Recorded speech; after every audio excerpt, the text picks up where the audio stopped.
Hello বন্ধুরা, কেমন আছো সবাই? আশা করি সবাই ভালো আছো। আমিও খুব ভালো আছি। ববিতা অফিসিয়াল চ্যানেলে সবাইকে ওয়েলকাম জানিয়ে নতুন আর একটি সুন্দর ভিডিও নিয়ে চলে এসেছি। আজকে কচুরলতি দিয়ে একটা রান্না করে দেখাবো। প্রথমেই কতগুলো কচুরলতি নিয়ে নিয়েছি, রসুন ছাড়িয়ে নিয়েছি, কাঁচা লঙ্কা, লবণ, কিছুটা জিরে, কিছুটা হলুদ, এখানে পেস্ট করে নিয়েছি আদা, জিরে, কাঁচা লঙ্কা আর সরিষার তেল। রান্নাটা শুরু করে দিই।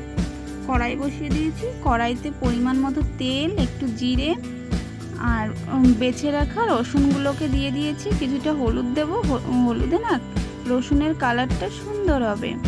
ভালো করে একটু ভেজে নেব। পেস্ট করে রাখা মশলাটা দিয়ে দিয়েছি, কিছুটা পরিমাণ চিনি দেবো অল্প, দিয়ে এখন লতিগুলোকে দিয়ে দেবো, দিয়ে ভালো করে নেড়ে চেড়ে পরিমাণ মতো লবণ আর হলুদ দিয়ে দেবো, দিয়ে আবারও ভালো করে নেড়ে চেড়ে নেব।